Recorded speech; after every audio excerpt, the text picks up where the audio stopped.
नमस्कार दोस्तों, मैं श्रवण कुमार लर्नर्स ट्यूटोरियल में आपका हार्दिक स्वागत करता हूं। तो चलिए शुरू करते हैं आज की प्रैक्टिस सीरीज, जो कि प्रीवियस ईयर 2021 का पेपर है, जो 22 जनवरी 2022 को हुआ था। हिंदी का दूसरा सेक्शन होता है, इसलिए क्वेश्चन नंबर 31 से शुरू होगा। तो पहला क्वेश्चन है इस प्रकार: निम्न में से किस शब्द की वर्तनी सही है? तो विकल्प एक में दिया हुआ है अनुगृहित, विकल्प दो दिया हुआ है अनुग्रहित, विकल्प तीन में दिया हुआ है अनुग्रहित, विकल्प चार में दिया हुआ है अनग्रहित। तो इसका राइट आंसर जो होगा विकल्प नंबर 1 होगा अनुगृहित, जो राइट है। विकल्प नंबर ए राइट है, क्योंकि वर्तनी के हिसाब से यही एक राइट आंसर प्रतीत हो रहा है, जो कि सही है।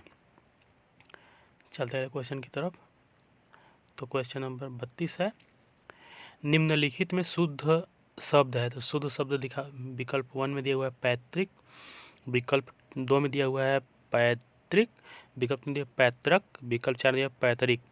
इसका राइट आंसर जो होगा विकल्प नंबर 1 होगा, क्योंकि वर्तनी के हिसाब से यही शुद्ध प्रतीत हो रहा है, जो कि सही है। बाकी विकल्प वर्तनी के हिसाब से सही नहीं है, इसलिए राइट आंसर विकल्प 1 होगा।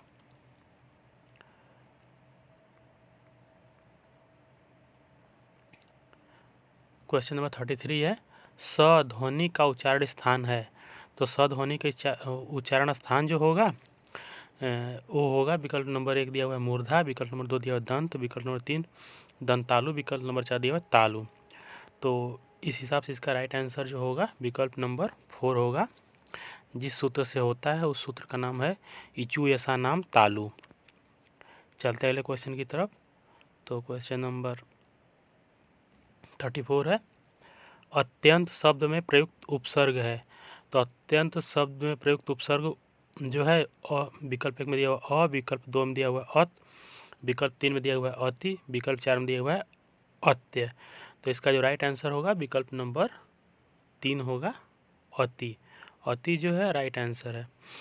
बाकी बात करते हैं उपसर्ग। तो उपसर्ग जो होते हैं किसी शब्द के पहले लगे होते हैं, वहीं उपसर्ग कहलाते हैं।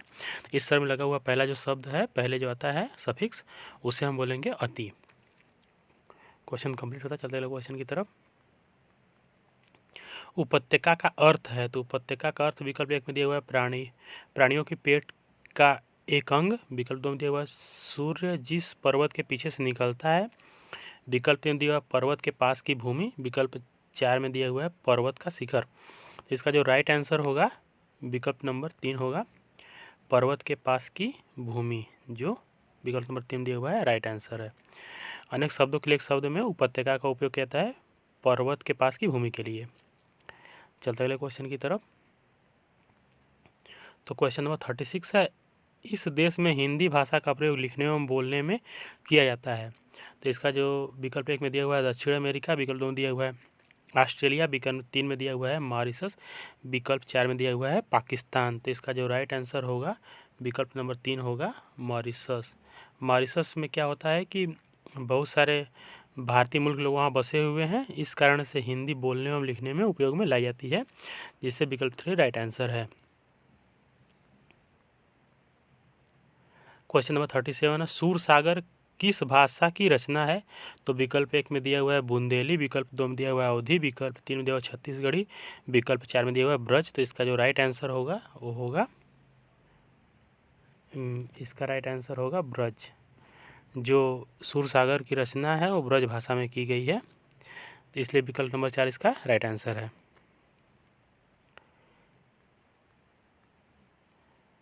क्वेश्चन नंबर 38 है, वीरों का वसंत कैसा हो कविता किसकी रचना है, किसकी लिखी है? तो इसका विकल्प नंबर 1 दिया हुआ है सुभद्रा कुमारी चौहान, विकल्प 2 दिया हुआ है सुमित्रा कुमारी चौहान, विकल्प 3 दिया हुआ है रामधारी सिंह दिनकर, विकल्प 4 में दिया हुआ माखनलाल चतुर्वेदी। तो इसका जो राइट आंसर होगा वो होगा विकल्प नंबर 1 सुभद्रा कुमारी चौहान। सुभद्रा कुमारी चौहान एक और रचना जिनकी पूछी जाती है वो है खूब लड़ी मर्दानी वह तो झांसी वाली रानी थी, इनकी प्रसिद्ध रचना है। और एक वीरों का वसंत कैसा हो, जो कि राइट आंसर विकल्प नंबर 1 में दिया हुआ है सुभद्रा कुमारी चौहान। क्वेश्चन नंबर 39 है, क्षेत्रीय में कौन सा विशेषण है? विकल्प 1 में दिया हुआ संख्यावाचक, विकल्प 2 में दिया हुआ है गुणवाचक, विकल्प 3 में दिया हुआ है सार्वनामिक, विकल्प 4 में दिया हुआ है परिमाणबोधक। तो इसका राइट आंसर जो होगा विकल्प नंबर 2 होगा, गुणवाचक विशेषण है। क्षेत्रीय शब्द गुणवाचक विशेषण है। क्वेश्चन नंबर 40 है, चौराहा शब्द में समास है। तो चौराहा शब्द जो है, पहला विकल्प दिया हुआ है द्वंद्व समास, विकल्प 2 दिया हुआ है कर्मधारय समास, विकल्प 3 दिया हुआ है अव्ययी भाव समास, विकल्प 4 दिया हुआ है द्विगु समास। तो इसका राइट आंसर जो होगा विकल्प नंबर 4 होगा, द्विगु समास। क्योंकि संख्यावाची जो भी शब्द होते हैं कुछ विशेष शब्दों को छोड़ के तो होते हैं द्विगु समास के अंतर्गत आते हैं। चौराहा या फिर त्रिमूर्ति ऐसा कुछ कर कोई शब्द आता है तो द्विगु समास के अंतर्गत ही आता है। निम्नलिखित में मौखिक अभिव्यक्ति का रूप है। तो विकल्प 1 दिया हुआ सुलेख, विकल्प 2 दिया हुआ है शुद्ध वर्तनी, विकल्प 3 दिया हुआ आशु भाषण, विकल्प 4 दिया हुआ श्रुतलेख। तो इसका राइट आंसर जो होगा वो होगा श्रुतलेख। इसका राइट आंसर जो होगा आशु भाषण, जो विकल्प 3 में दिया हुआ है ये राइट आंसर है। आशु भाषण जो होता है वो मतलब बोलने के व्यक्ति होती है, जबकि सुलेख, शुद्ध वर्तनी या श्रुतलेख ये तीनों क्या होते हैं, लिखने के तरीके होते हैं। चलते अगले क्वेश्चन की तरफ। क्वेश्चन इसका राइट आंसर विकल्प नंबर 3 है, आशु भाषण। चलते अगले क्वेश्चन की तरफ। तो क्वेश्चन नंबर 42 है, हिंदी भाषा की बोलियां हैं। तो हिंदी भाषा की जो बोलियां हैं, विकल्प 1 में दिया हुआ है 25, विकल्प 2 में दिया हुआ 15, विकल्प 3 दिया हुआ 22, विकल्प 4 दिया हुआ 18। इसका राइट आंसर है जो विकल्प नंबर 4 है, हिंदी भाषा की बोलियां जो हैं वो बोलियां 18 हैं। चलते अगले क्वेश्चन की तरफ। सामाजिक शब्द में मूल शब्द और प्रत्यय हैं। तो सामाजिक शब्द दो शब्दों से मिलकर बना समाज प्लस एक, जिस विकल्प नंबर 1 की बात करते हैं सामाजिक दिया हुआ, विकल्प नंबर 2 की बात करते हैं सामाजिक दिया हुआ, विकल्प नंबर 3 की बात समाज प्लस एक दिया हुआ, विकल्प नंबर 4 की बात करते हैं दिया हुआ सामाजिक। तो इसका राइट आंसर जो होगा समाज प्लस एक, ये इसका राइट आंसर विकल्प नंबर 3 है, क्योंकि दो शब्दों से मिलकर समाज प्लस एक बराबर बनता है सामाजिक। Question complete. चलते हैं क्वेश्चन की तरफ। तो क्वेश्चन नंबर 44 है, तद्भव पत्रिका के संपादक का नाम है। तो तद्भव पत्रिका के संपादक विकल्प 1 में दिया हुआ विश्वनाथ प्रसाद तिवारी, विकल्प 2 दिया हुआ लीलाधर जगूड़ी, विकल्प 3 दिया हुआ अखिलेश, विकल्प 4 दिया हुआ है हरे प्रकाश उपाध्याय। तो इसका राइट आंसर होगा अखिलेश, जो विकल्प नंबर 3 है राइट आंसर है। तद्भव पत्रिका अखिलेश द्वारा रचित है, जिसके कारण विकल्प नंबर 3 इसका राइट आंसर है।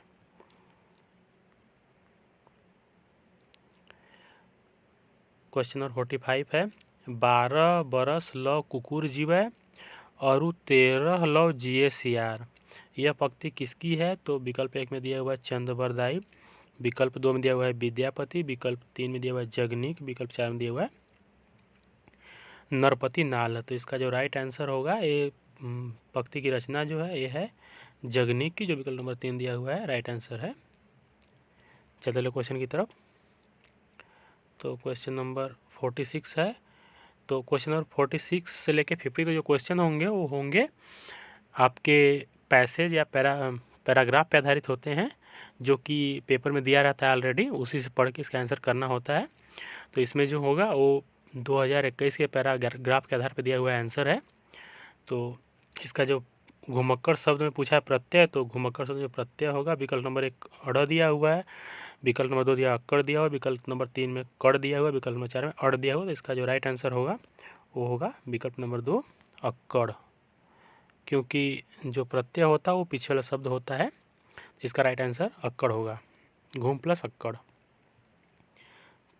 क्वेश्चन नंबर 47 है, तो भी पैराग्राफ पे आधारित है। महावीर स्वामी का जन्म कहाँ हुआ था? तो उस विकल्प के अनुसार उस पैसेज के अनुसार जो है दिया हुआ है, इसका आंसर होगा वैशाली, जो विकल्प नंबर 1 है राइट आंसर है। चलते हैं क्वेश्चन की तरफ। तो विकल्प नंबर क्वेश्चन नंबर 48 है, स्वच्छंद में कौन सी संधि है? तो स्वच्छंद में जो संधि है, पहला दिया हुआ दीर्घ संधि, दूसरा का विसर्ग संधि, तीसरा दिया हुआ व्यंजन संधि, चौथा दिया हुआ गुण संधि। तो इसका जो राइट आंसर होगा वो होगा स्वच्छंद में व्यंजन संधि इसका राइट आंसर, जो विकल्प नंबर 3 में दिया हुआ है।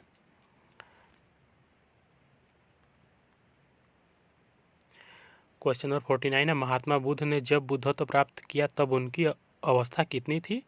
तो पैसेज के अनुसार उनकी अवस्था जो थी वो अवस्था थी 35 ईयर, जो विकल्प 1 में दिया हुआ है राइट आंसर है।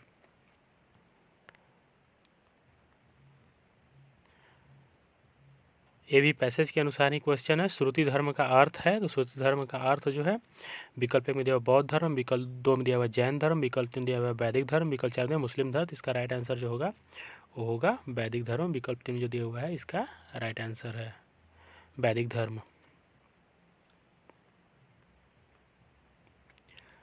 ड़ का उच्चारण स्थान होता है, तो विकल्प में दिया कंठोष्ठ, विकल्प 2 नासिक के, विकल्प 3 दिया कंठ तालव्य, विकल्प 4 दिया मूर्धन्य। तो इसका जो राइट आंसर होगा वो जो पंचमाक्षर के अंतिम होते हैं वो होते हैं नासिक के, जो कि विकल्प 2 में दिया हुआ है राइट आंसर है।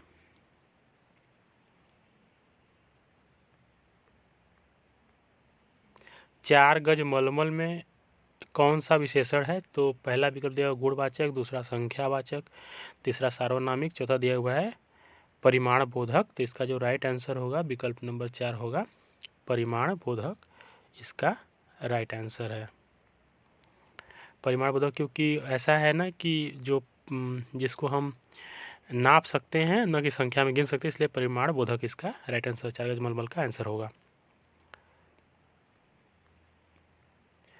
समास का विलोम क्या है? तो समास का विलोम पहला दिया हुआ है सामासिक, दूसरा दिया हुआ है व्यास, तीसरा दिया हुआ है साहसिक, चौथा दिया हुआ है समस्या।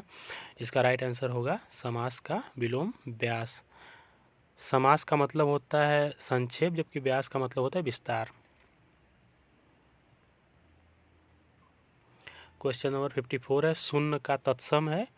तो जो तत्सम शब्द होता है वो संस्कृत से मूलतः निकले हुए शब्द जो तद्भव होते हैं, जैसे शून्य दिया हुआ है तो होते हैं हिंदी भाषा के होते हैं, भिड़े हुए रूप होते हैं। तो इसका जो राइट आंसर होगा वो शून्य का वो विकल्प 1 दिया हुआ सन्न, विकल्प 2 दिया शून्य, विकल्प 3 दिया हुआ शून्य, विकल्प 4 दिया हुआ है शून्य। तो इसका राइट आंसर होगा विकल्प नंबर 3 शून्य। जो जीरो होता है ये होता है इसका राइट आंसर है शून्य,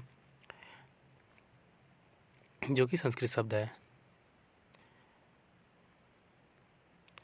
आँख क्वेश्चन नंबर 55 है, आँख की किरकिरी होने का अर्थ है।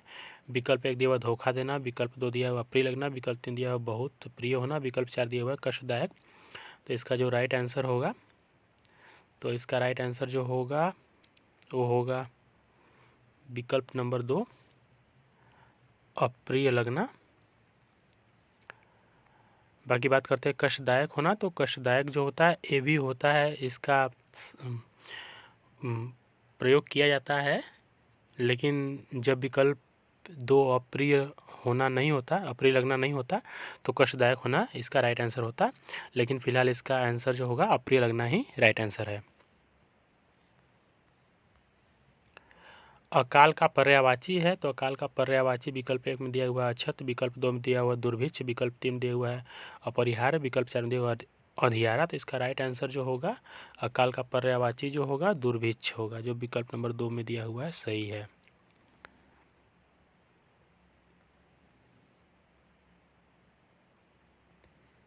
निम्नलिखित वाक्यों में कौन सा वाक्य मिश्र वाक्य है?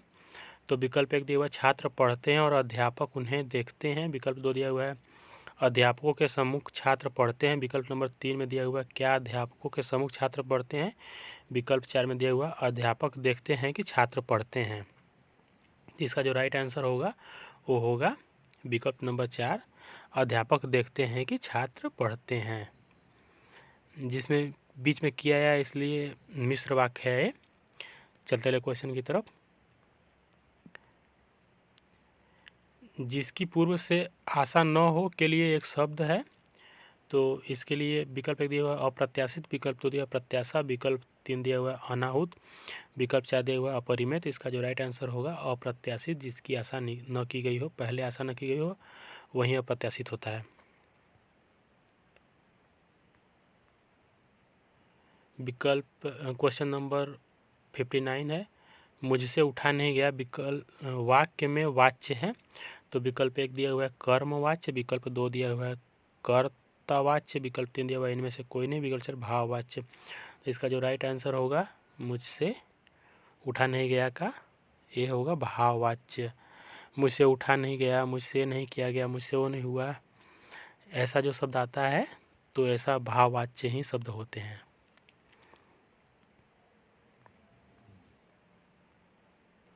क्वेश्चन नंबर 60 है, निष्कपट शब्द का संधि विच्छेद होगा। विकल्प 1 दिया हुआ है निस धन कपट, विकल्प 2 दिया हुआ है निह धन कपट, विकल्प 3 दिया हुआ है निस धन कपट, विकल्प 4 दिया हुआ है नि प्लस कपट। तो इसका जो राइट आंसर होगा विकल्प नंबर 2 होगा निह धन कपट, जो कि सही है। निह धन कपट इसका राइट आंसर है, जो विकल्प नंबर 2 है। ठीक है दोस्तों, ये सीरीज इस प्रकार से 30 क्वेश्चन की सीरीज जो कंप्लीट होती है, जो कि यूपी टेट का आंसर की है और सबसे सटीक और सरल है। मिलते हैं नेक्स्ट वीडियो में, जो कि संस्कृत के लिए रहेगा। तब तक के लिए धन्यवाद। वीडियो पसंद आए तो लाइक एंड शेयर करें, न पसंद आए तो डिसलाइक भी करें, लेकिन कारण जरूर बताएं। धन्यवाद।